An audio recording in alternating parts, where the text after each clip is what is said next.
What is going on, everybody? We are doing our first stream on YouTube.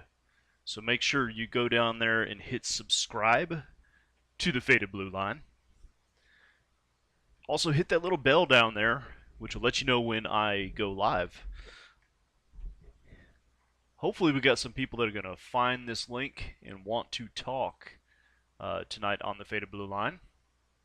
We shall see. This is like the third shift edition. The last two episodes were in the afternoon, and a lot of the night shift people don't get the opportunity to participate when it's done in the daytime. So figured, what the hell? I will get on at night, and I'm going to do it via YouTube right now and see how it goes. So, taking a look at some news on law enforcement today. See if there's anything interesting going on. Looks like on November 10th, the Minneapolis City Council, who voted to abolish police, is now asking outside agencies to assist with violent crime. And this is according to Law Enforcement Today. We all kind of pretty much knew that's exactly what was going to happen when they decided that they were going to abolish the police in Minneapolis, that crime was going to go up, and the need for law enforcement was going to not go away. So the same people who thought that law enforcement were bad and needed to go are the same people who are now asking the agencies surrounding them to assist. So I find that a little interesting today. Let's see what else we have going on. LAPD officially defunded by $150 million, and they will stop responding to traffic accidents, reduce robbery, and the homicide division. So, LA, Los Angeles, California, has decided that they are going to also reduce their budget considerably by $150 million. And that is going to result in loss of response to numerous things. And probably, since they're reducing the robbery and homicide division, I'm assuming that those detectives will be overworked considerably. And nobody wants that. So that's not good. It will be interesting in the future years what's going to happen when it comes to law enforcement. So, nobody tuning in yet. Had a couple people on, but they have since dropped off. So if you're able to get on live and you're listening live, hop on the YouTube chat or get on the Discord and join me here on the Faded Blue Line podcast. And let's make a good episode here for people to watch. I said that I was going to try to switch this over to YouTube, but it does not appear that too many people are tuning in on the YouTube version of this versus the version that is streamed through Facebook, and that's unfortunate because Facebook has the stranglehold on everybody when it comes to stuff like business and getting your exposure out there. That's kind of a shame because if you want to leave Facebook, it's almost impossible nowadays to do so. So, third shifters, if you're out there listening, hop on in on the Discord. I'm going to put an invite to the Discord channel right now into the feed for the YouTube channel. So if you're watching on YouTube and you want to talk on the Faded Blue Line, click on the link that I just shared in the Discord or the chat, and you can hop in and take a listen to me. And hopefully we can get some people active here on the Discord who want to get in and get on the show and have a talk. So it's late night, third shift edition tonight here on YouTube. First time broadcasting to YouTube versus Facebook. I know it's going to take a while for me to get a whole lot of people tuned in, but we were just talking about some news that law enforcement today is reporting. It seems that Minneapolis City Council, who voted to abolish the police, are now asking outside agencies, surrounding agencies, to assist with the violent crime spike, and we all pretty much expected that to happen. And LAPD has officially defunded their agency by $150 million and has announced that they will stop responding to traffic accidents and they will reduce the robbery and homicide division. So if anybody is out there listening and they are having similar things happen with their agencies, get on the Discord or get on the YouTube chat. Let me know what you're facing with your agency. Our agency has not had any reduction as of right now. Our county has not reduced any budget for law enforcement. I live in Texas, so we are broadcasting from Texas, and it's very pro law enforcement in my area. So I do not expect that we will lose funding when it comes to agency-wise, being like the goal of defunding a police department.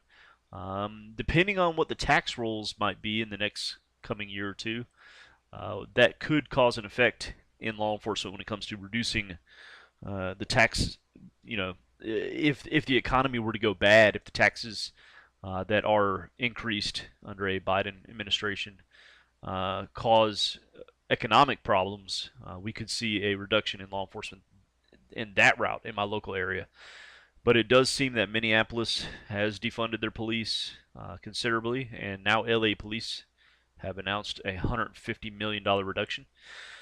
So we shall see what else is going on. So if any of you are out there listening and you want to get in on this Discord and talk about this, I put a link in the YouTube chat, and you could get on the Discord channel, and it's the Faded Blue Line podcast in the voice chat. So jump on down there.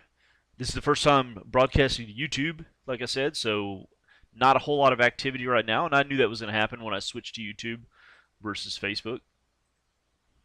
So let's see what else we have in news from law enforcement today. New law in Virginia will tie the hands of law enforcement in mental health crises. Not exactly sure what's going on. If any of you guys out there are listening that are from Virginia and you want to kind of fill us in on exactly what is going on with that bill when it comes to tying the hands of law enforcement, when it comes to mental health issues, let me know. I'm trying to kind of quickly review what it says here. It appears that they are possibly going to require social workers to respond. All right, so here's an excerpt from the bill. It says Mental Health Awareness Response and Community Understanding Service Marcus Alert System. It provides the Department of Criminal Justice Services and the Department of Behavioral Health and Developmental Services shall develop and establish a mental health awareness response and community understanding service, also known as Marcus Alert System, throughout the Commonwealth.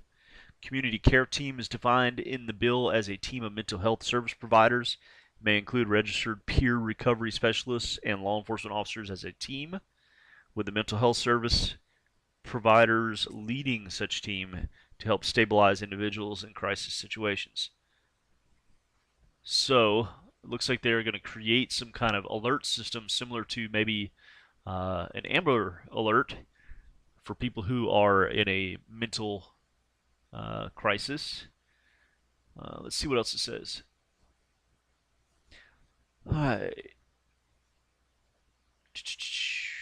Initiate a behavioral health response to a behavioral health crisis, including for individuals experiencing a behavioral health crisis secondary to mental illness, substance abuse, developmental disabilities, or any combination thereof.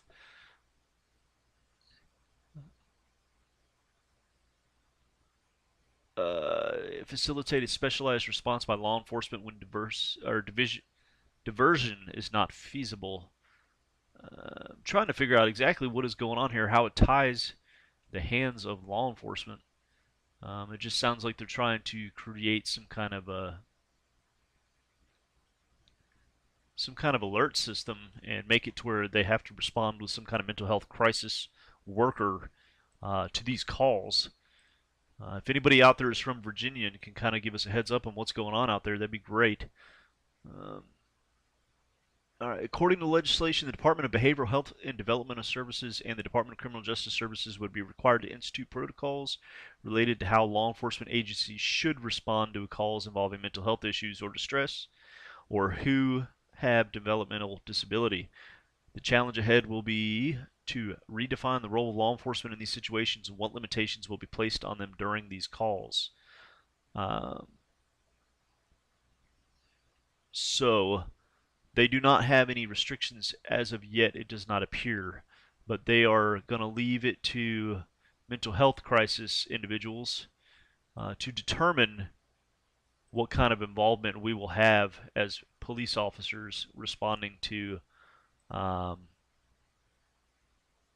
responding to mental health crisis situations. And that's kind of scary because there are many situations when hold on one second, guys.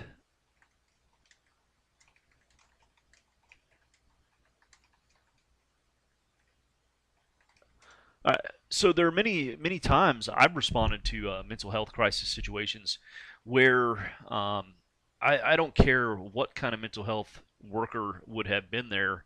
There was no stabilizing this particular person, and when they're violent, if you're going to restrict the hands of law enforcement to prevent violence and protect themselves or others, this is kind of a slippery slope.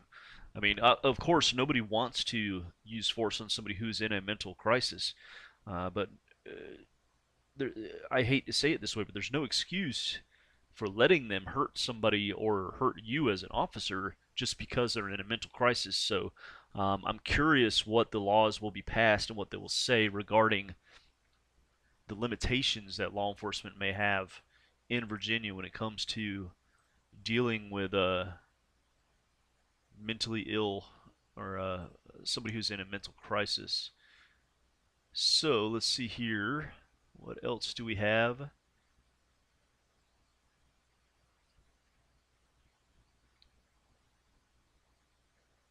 All right, report as of today on Law Enforcement Today. It says after $15 billion and 450 miles, Joe Biden will stop growth of the border wall.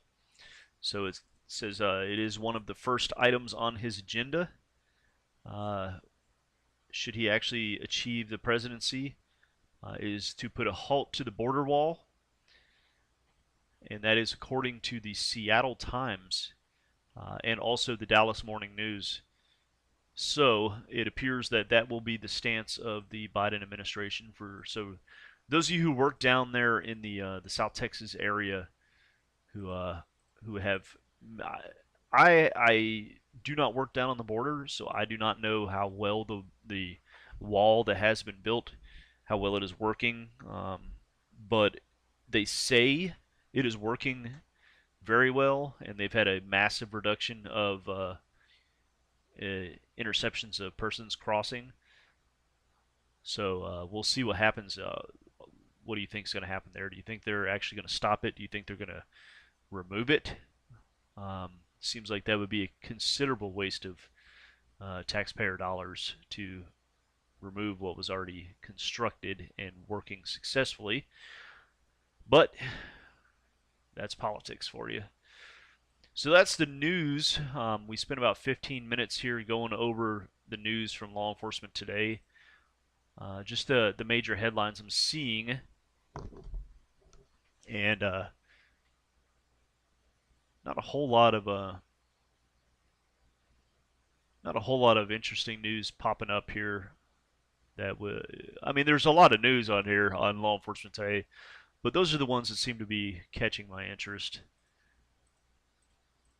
So, those of you who are tuning in, this is the first day on YouTube versus broadcasting directly to Facebook. So, by all means, if you are watching, get involved in the text chat or jump on the Discord. get on the Faded Blue Line voice channel and get on the show with me. I did put the Discord link in the YouTube chat, comments chat. So if you want to jump in and talk or get in this conversation, help, jump on in. So I had a message come in today from a member regarding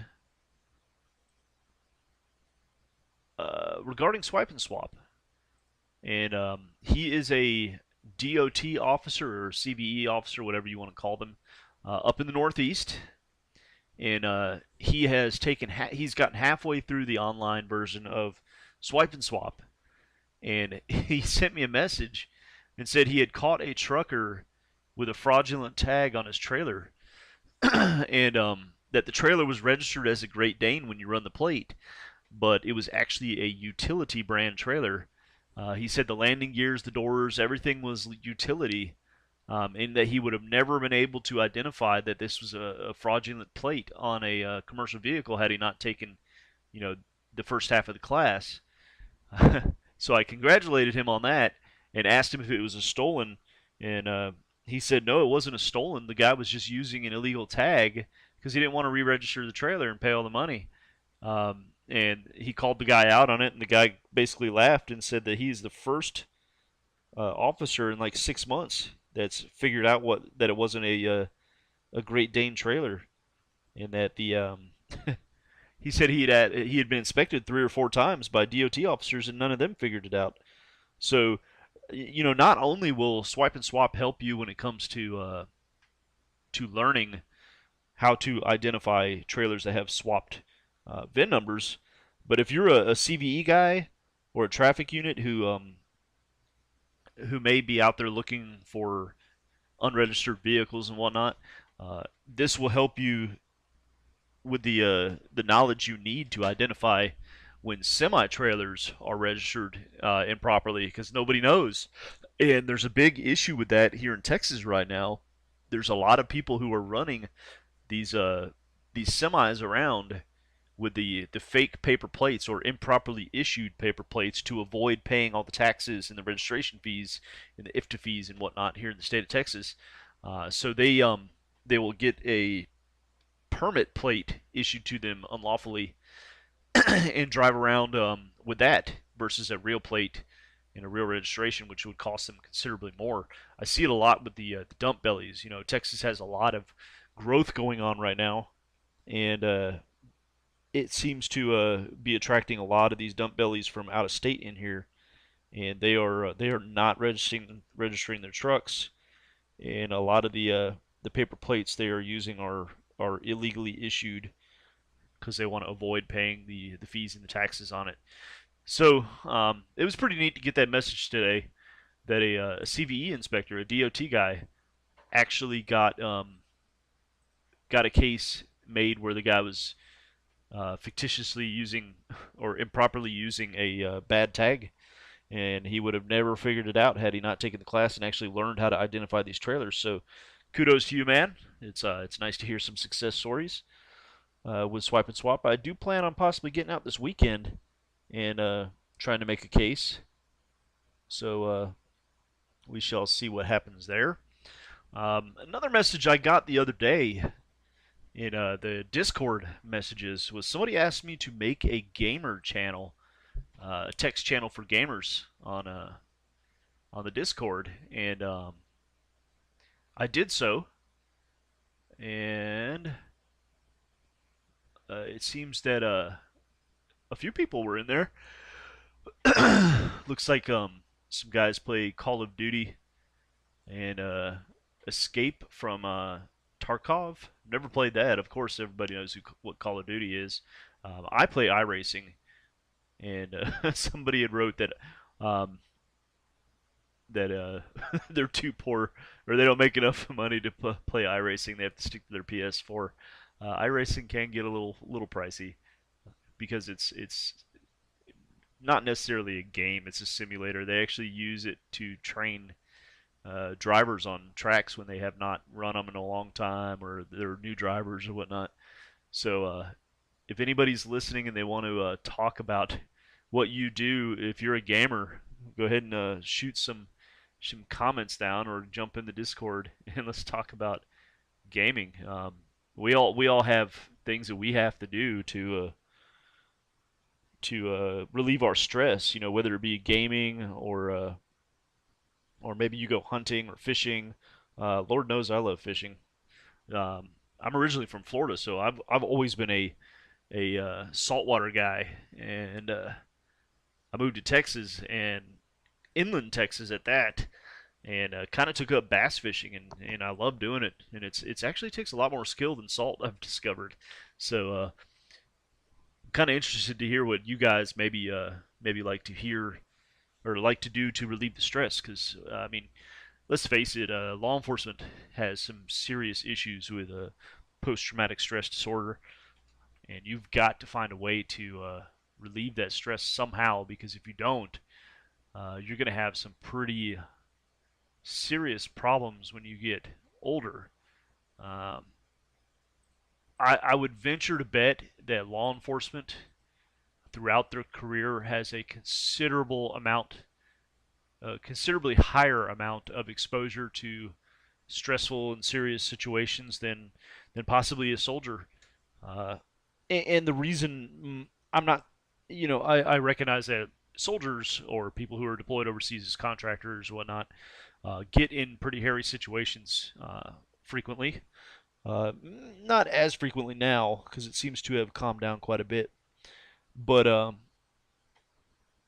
you're there for a short amount of time, and you get sent back to the states and get time to decompress and whatnot. Where a law enforcement officer, not only do you have stressful situations possibly several times a day, but every day of the week, and then you go home, you're off a day or two if you're lucky, and then you come back out and do it all over again. And not only do you have to, you might have situations where people are trying to fight you or shoot you, or you might have to use force on somebody who's resisting, but you also have these situations where you're responding to, say, a traffic crash and you see these horrible things, or you respond to a call where a child has been abused or an animal has been abused, and you just see these things, and you are leaned upon by the public when they are in a bad situation or a stressful situation to be someone there for them,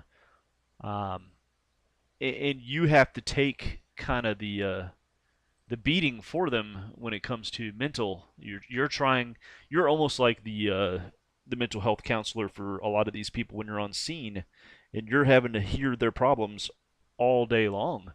And I think that builds up considerably over a 20 to 30 year career of a law enforcement officer. So there, if you do not have a way to get out of that kind of stress, whether it be gaming or hunting or fishing or running or gym, anything, any hobby you may have, you need to get a hobby because law enforcement will tear you up. I know when I first started in law enforcement, man, my first couple of years, law enforcement was my life. That's all I wanted to do. Even on my time off, that's all I thought about was getting out there and making cases, putting people in jail, hunting down bad guys.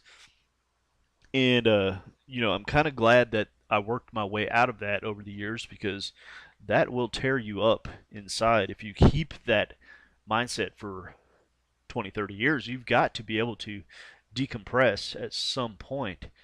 So, if you don't have a hobby, you really need to get into a hobby. And let's see here. Checking more news out. Looks like Seattle announced 7 hours ago that they're going to reduce their budget by 20%. Um,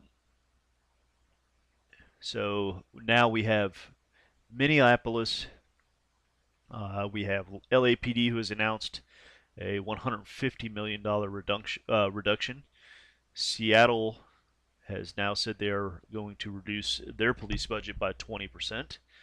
Um, and it's saying that that is the second most reduction of any agency in the United States. So that's going to be a pretty considerable cut. Let's see here. What else do we have? Apparently, a Bigfoot statue was stolen from a California museum. Santa Cruz County Sheriff's Office shared Wednesday on Facebook that someone stole a Bigfoot statue. So if you're out there, eh, keep your eye open for a Bigfoot statue. All right. What else is in the news? We're just going through some of the news that's on another website now. All right. So it says the manhunt is continuing for the second subject after a Houston police sergeant was killed in a hotel parking lot. That was yesterday or the day before. Sergeant Rios was killed in Houston. They are still looking for the second suspect on that. So keep your eyes peeled if you have any bolos on that for vehicles or people. Let's bring that person to justice. He took Sergeant Rios' life in Houston a couple days ago, and we need to get that guy. All right. So here's interesting. We're talking about defunding police and these cities that are doing it. The Portland City Commissioner Joanne Hardesty, who has pushed for large cuts to the Portland Police Department, called 911 on a Lyft driver. So apparently he canceled the ride she was in and asked her to get out of the car. So the same person who wants to defund the police jumped to call the police for such a minor issue because a Lyft driver didn't want her in the car. So can you believe that this is what we have to deal with these days? Just like what's that actress's name who called the police, and she's the one who's saying that we need to get rid of the police so much. It's ironic how these people want to get rid of the police, and the police are evil, but they will call the police over something so small as a Lyft driver telling you to get out of the car because he no longer wants to carry you. And it's rather funny that that's what has happened to law enforcement these days. So, all right, we're reaching the halfway point of today's episode. I'm going to take a quick break, and I will be back momentarily. We're going to get the music turned back up here in a second, and I will be right back.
All right, we're back here on the Faded Blue Line, the second half of the show. It's been a quiet night. I knew that it would be dropping in over to YouTube streams versus Facebook streams. I was hoping to get a little bit more interaction tonight, but I knew it was going to happen.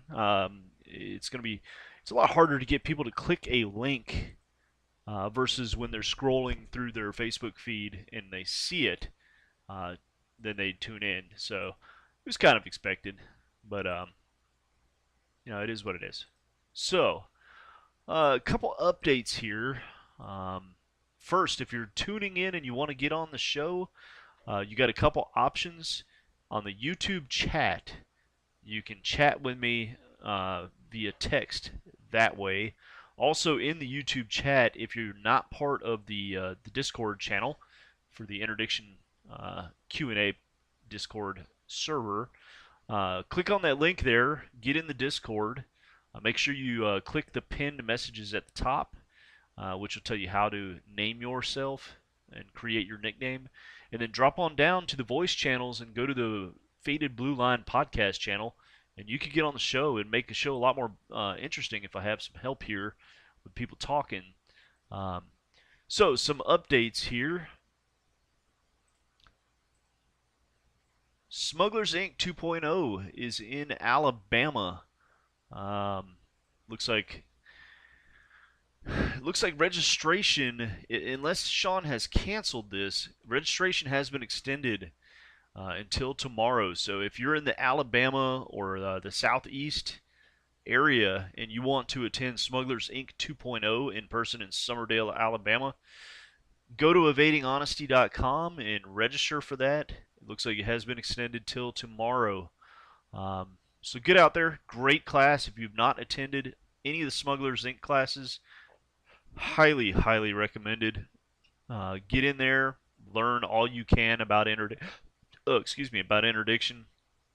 There's a lot to it. It's a lot different than it used to be. So those of you who might need a refresher, maybe you've been off the road for a while and you went to CID or something like that, and now you're trying to get back into doing the highway stuff, you're going to need a refresher because times are different than what they were 10, 15 years ago with interdiction. And Sean teaches Smugglers Inc. 2.0. Excellent class. My opinion, probably one of the best classes you'll ever be able to attend for cartel level interdiction for sure. So, moving on to the next topic here. Swipe and Swap. We do have a discount code available right now if you want to take the class on OSSFirst.com. It is on demand. You can take it anytime. Register on OSS First. 20% off discount code. You can see it on your screen. If it comes off the screen before you get it scratched onto your piece of paper or whatnot, you can always come back and watch the episode and pause it when the episode is over. And you can get that code. It's good until December 8th. And if you do not know what Swipe and Swap is, it is a class that teaches you how to interdict and identify stolen commercial trailers. Now, the first version of the class is box trailers, so it's going to be your standard box van trailers and dry van trailers and reefer trailers. Future will be flatbeds and specialized different trailers, dump bellies, tankers, all that kind of stuff. There will even be one probably for the trucks themselves and heavy equipment. This is a class that every officer should take, especially if you work highways or areas that have a lot of truck traffic. All CVE guys or DOT guys should take this class as well. It'll help a lot when it comes to identifying these trailers because you work with them, considerably more as a DOT officer than a regular officer, and I guarantee you probably don't know anything that's in this class. But it'll definitely help you out with your job identifying these things. And if you have a local auto theft task force, you are going to help them tremendously by bringing cases to them, which helps them with their stats, helps you with your stats, and it can possibly lead to you getting onto one of these units. So swipe and swap is not meant to replace uh, auto theft investigators. It is meant for patrol guys and for interdiction guys to be able to add to their toolbox as far as what kind of skills you have to combat crime, and you would be able to seize these trailers, and then the auto theft guys can get their stat when they come to work on the investigation as well. So get on there, and if you haven't taken the class, highly recommend it. All right, we're gonna give it a couple more minutes, see if somebody else jumps in and wants to have a discussion. I'm going through the Triple I Solutions uh, Facebook group as we speak to see if there's anything going on, any questions. Andy Wright submitted a comment earlier today asking if anybody has a PowerPoint or something which will help them teach patrol officers what they can do to assist canine units. So if you are a canine unit or a canine supervisor and have some kind of a training system that you teach to patrol guys so they understand what to do, where to stand, how to how to respond to certain calls when you have a canine available or a canine responding and what they need to do, jump on the Facebook group and help Andy Wright out and see if you can send him some stuff. For those of you who are in Texas or in the Texas area, maybe Oklahoma, Louisiana, Arkansas, any of that place, Jasper, Texas, November 18th through the 20th, RCTA is having a commercial vehicle interdiction class, which is taught by Ray Herndon and Diamondback. Hands down, the best commercial vehicle interdiction, drug interdiction class you will ever take, taught by Ray Herndon. So if you have the opportunity to go to that, it is free. And they have 30 seats available right now. So look up the Regional Counter Drug Training Academy. I think it's rcta.org. And register for that. It's free. Why would you not want to go to a 3-day commercial vehicle interdiction class for free? And it's Ray's class, and he brings his trucks. He teaches you more than you probably would ever know about commercial vehicle dope interdiction. So let's see here. What else do we got? Ugh, getting tired. So some people have asked in the past about interviewing in the front seat, and you get various opinions on front seats, front seat interviews. I tend to prefer to have interviews in the front seat. Reason being, if you've taken Evading Honesty or read the book, we talk about the setting, and if it's one thing that you can control when it comes to doing your interview is the setting. If you have somebody out on the side of the road, we're used to it. If you work in interstate frequently or you're out on the interstate all the time or a major highway, you're pretty used to the big trucks and the big cars blasting by you all the time. So it's nothing. It doesn't create as much of a reaction from you or for you as it would the general public. So think of it as if you have somebody on the side of the road who's not used to cars going by them at 70 miles an hour, 5 feet from them, like we are. That kind of if you have a lot of traffic going by, that can cause certain behaviors to come out during your interview that you don't want to excuse me again. You don't want to cause. You don't want it to get confuse your interview. You don't want to associate the behaviors you're seeing with deception when it's actually just nervousness over the big Peterbilt that just went by at 70 miles an hour.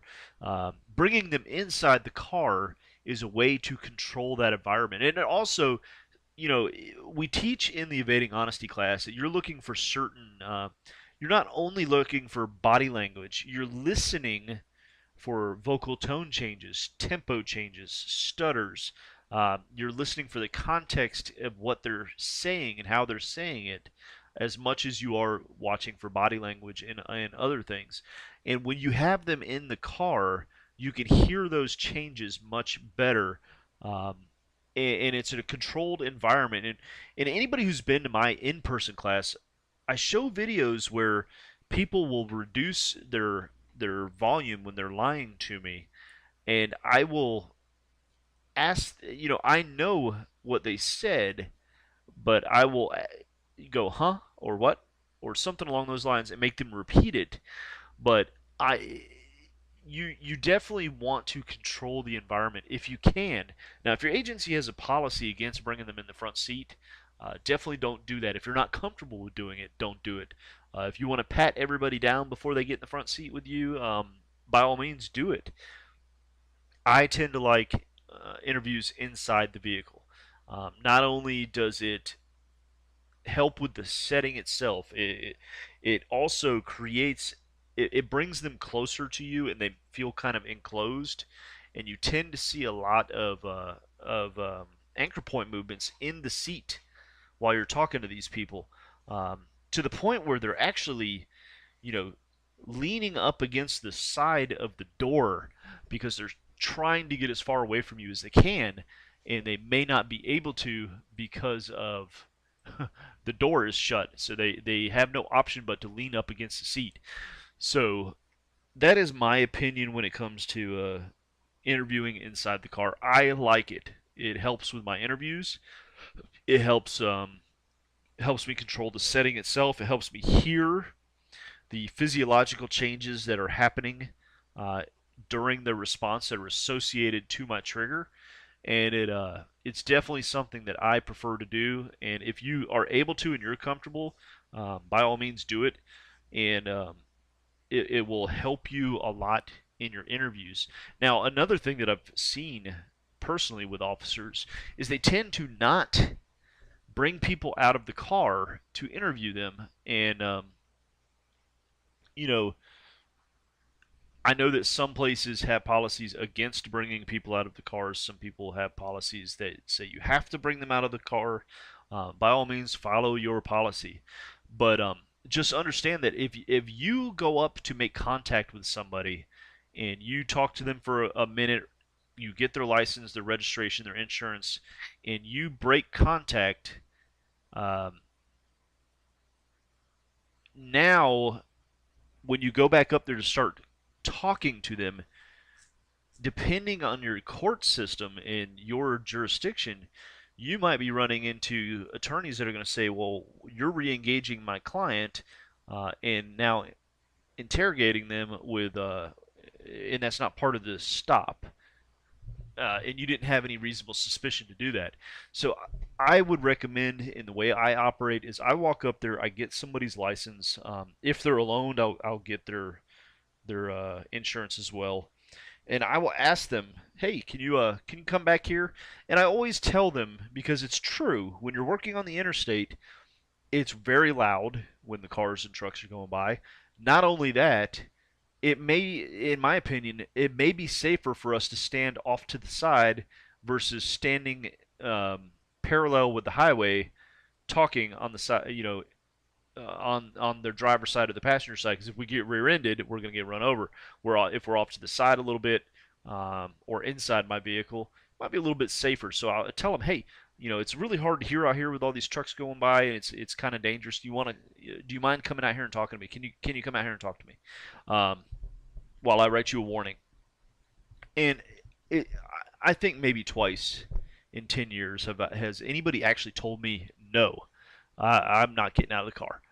Sometimes you get the, well, why? Well, it's just loud. It's a lot easier to hear you when I'm not standing on the other side of the car with the window half up and trucks going by. And most of the time they cooperate and get out.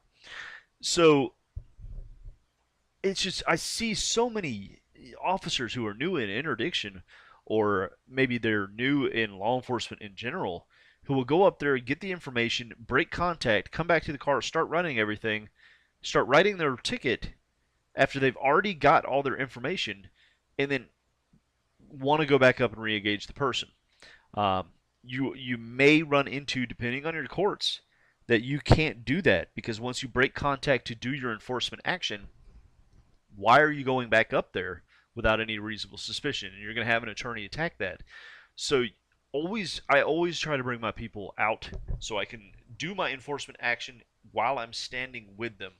And another excuse, if I'm standing outside the car versus inside the car, um, is it's safer to have them outside, or you outside the car, not sitting in your front seat, looking down at a ticket book, um, and it's dangerous. A lot of officers have been shot that way, sitting in their car writing a ticket, and then the driver jumps out. So why not have the driver out with you while you're writing the ticket? And you could ask questions like, is this your current address? What is your current address now? Most tickets require a phone number or certain things like that, and it gives you the opportunity to conduct your interview. So, like I discussed before, I like in-car interviews, but I also have seen where a lot of officers tend to not bring people out of the car, and you really should be bringing them out of the car. If you're working interdiction, if you're working street level and you're just writing tickets because you're a traffic cop, by all means, you want to scratch out that ticket, get them out of here, move them on, do it. But when it comes to interdiction, the interview is 95% of your battle. So many people forget that and neglect the interview, and that's where you make your case is the interview, because Sean and I have talked about this in classes before. Indicators don't work. They don't work. Um, Air fresheners, single keys. If you don't have the story behind what those things are and why they're there, uh, they're not an indicator. Um, Half the cars you stop out there have air fresheners. It doesn't mean that they're smugglers. And these are things that are physical. They're tangible items that can be changed. Certain organizations will catch on to the fact the cops are looking for a certain thing, and they'll change it. But the one thing they can't change is human behavior. That is why evading honesty is such an important class for people to take. Is you cannot change human behavior, nervousness, and deception. These people have to lie about their trip. And you got to understand, when you're a police officer and you are stopping these people who might be up to no good, whether it be a trafficker or stolen vehicle or whatever it may be, human trafficker, sex trafficker, you are the enemy. You are the person they are fearful of the most. They are committing crimes. They are trying to avoid detection while committing crimes. Who are the people that are there to detect them while they're doing that? It's us as interdiction guys. We are the ones who are trying to find these people. Therefore, we are what they fear the most. They do not want to run into us.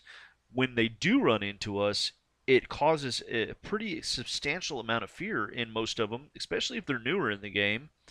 And they have to lie about their trip. They are not legitimately making this cross country trip. They're doing it because they're running dope or money or guns or whatever it may be. So they have to lie to you about it. The interview is where it's at. That's where you need to, you need to be on your A game when it comes to interview.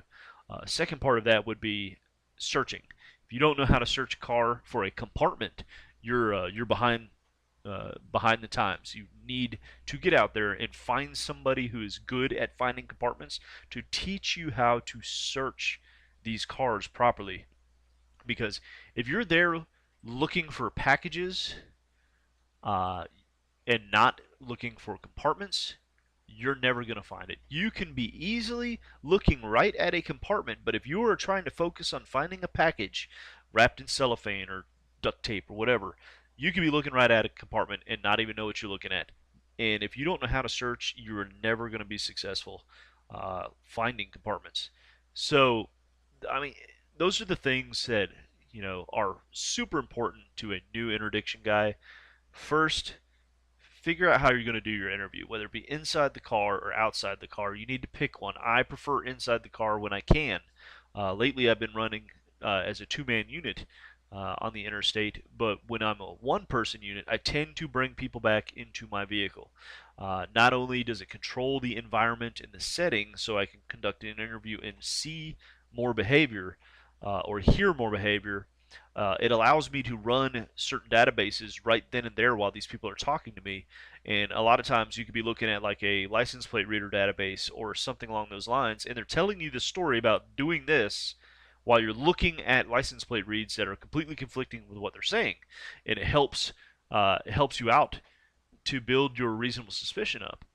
And so the second part of this that we were just discussing, get them out of the car.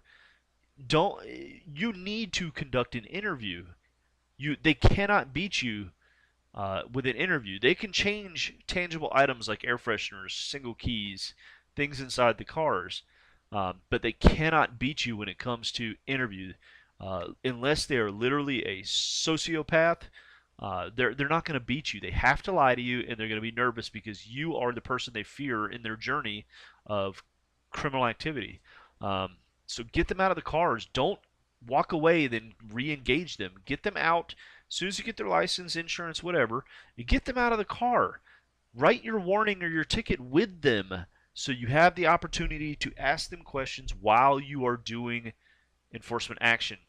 And then the third part is, for God's sakes, learn how to search. If you don't learn how to search, you are never going to be successful. Um, and it, I can't stress that enough. If you are trying to work interdiction and you're looking for packages of dope, or you're looking underneath seats and in glove boxes for what you knew was street level stuff, you are like you knew where the street level stuff was hidden. You're missing out. If you cannot search a car for a compartment, you will never be successful. And I call it peeling the layers of an onion. Almost all compartments can be found by peeling one layer of an onion away. By that, I mean pulling the carpet up, um, pulling plastic panels just enough so you could peek behind them into like a quarter panel. Um, Pulling one little thing off of a dashboard, like there on the sides of dashboards when you open the doors, there's these little like inspection panels you can pull off, and you can look into the dash. That's the one layer of the onion you got to pull off. Most compartments can be found by pulling one layer of the onion off, and a lot of times that layer that was pulled off uh, had to be put back on when they filled like they pull it off, they fill the compartment, they put those layers back on, and you will see signs that that layer of the onion has been tampered with. So these are tips that you would learn over time when you get into interdiction. Um, and also, by all means, if you have the opportunity to go to the Smugglers Inn class, whether it be on OSSFirst.com or in person with Sean, you will learn a lot of how to identify what cars to stop and how to search them and how their tradecraft works. And then I highly recommend. I mean, they're complementing classes. Smugglers Inc. and Evading Honesty. You need both because even if you find the right car, if you don't conduct the interview right and develop your reasonable suspicion, you may not be able to hold them for a canine. You may have to fight harder to justify why you asked for consent or whatever it may be. So those are the tips for today. Not a whole lot of interaction today, unfortunately, which I kind of expected to happen um, because I switched to YouTube for the podcast versus being on Facebook today. The last couple episodes, the first two episodes were broadcasted to Facebook. And with Facebook, people could be scrolling through their feed on their phone and whatnot, see the podcast, and maybe it has the audio that turns on as soon as you scroll over it. They hear the podcast, they watch. Um, Now it's a link that you have to click on, and it's a lot harder to get people to click on a link. But that comes with time. The more people will listen to this, the more people will get interactive and want to talk. The first episode was great. Logan Sturgeon, he's an officer in Ohio. he had got on and talked for almost the whole episode with me. It was great, great episode, great first episode. We had I think 30 or 40 people at a time watching, so it was great. So we got somebody commenting in the live chat right now. C. Kemp says, I actually don't mind YouTube. I unfortunately missed it, though I've been working. Um, I'm glad you tuned in. By all means, hit subscribe and hit the little bell on the bottom so you know when it comes on in the future. All of my broadcasts will be on YouTube in the future because eventually I will be getting off of Facebook. So thank you for tuning in. By all means, share it and talk to me. If you want to talk to me on chat, you can talk to me on chat. If you want to get on and talk in person, get on the Discord. I put the link there, and get in here and talk. Let's make future episodes more interactive. The more people that get involved, the more we can talk about. The more you don't have to listen to just me talking. So, but thank you for tuning in there, Kemp. It's I did this episode late at night for the third shifters because the first two episodes were in the daytime, and I don't know what time I'm going to do it yet. I have not picked that. I'm just trying to do a bunch of episodes as much as I can to get people to be involved. A lot of people say they want to be involved and they want to subscribe or they want to listen or want to watch. But today we're not getting a whole lot of interaction. But like I said, it's first day on YouTube. So just to recap on what we talked about earlier, some news. It seems that the same Minneapolis city council who voted to defund their police department and get rid of their police is now asking surrounding agencies for help to deal with the crime spike that they have. Shocker. LA police, the city of LA has defunded their department by $150 million. $150 million. That is crazy. I mean, it's crazy that their budget is that big in the first place. But 150 million, and they will no longer respond to traffic crashes, and they are reducing the robbery and homicide unit. So, wow. And then the third piece of news that we found, which was pretty interesting, is Seattle. Was it Seattle? No, it was Portland. Portland, Oregon. This one of the city council people who voted to defund the police and is pushing it called the police because she was asked to get out of an Uber by the driver. The driver refused to drive her anymore and kicked her out, and she called the police on him. So the people who are defunding the police are the first to call them over something so minor as being kicked out of a Uber. So this is the world we live in today. So Kemp says, yeah, I work 1800 to 0600. Usually around this time we aren't too busy except on the weekends. Benefit of a smaller agency. Yep, I hear you, man. I figured some of you third shifter kind of guys have not been able to participate in the daytime episodes, so I wanted to do one at night. And you know what? I may do that. I may do a daytime episode. I'm gonna pick the days and the times soon so that it's consistent. And I may do a daytime episode and I may do a nighttime episode so that I get both shifts. Um, and yeah, I understand the benefits of a smaller agency. I've worked for a small agency almost my entire career. Um, I did work for a fairly large sheriff's office. Excuse me, in Florida. Um, and then when I was working on the interdiction task force there in Mississippi, both the units I was on were in big areas. So, but we didn't have to really deal with too much of the local crime. Everything we did was on the interstate. So I definitely do understand the benefits of a smaller agency. I currently work for a constable's office in the state of Texas, and there's 3 full-time and 4 part-times that we have. So we are small. as well.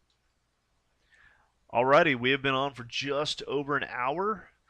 I appreciate those of you who did tune in tonight on the new YouTube feed. I know it's hard to get people to tune in.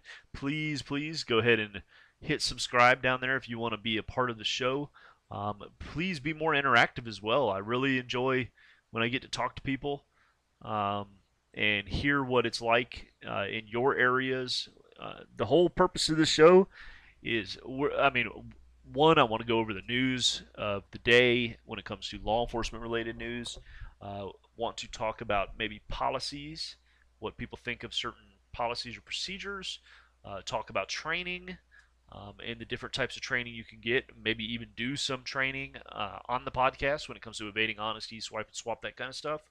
And also just to talk. Earlier we were talking about gaming, things that will help you relieve stress.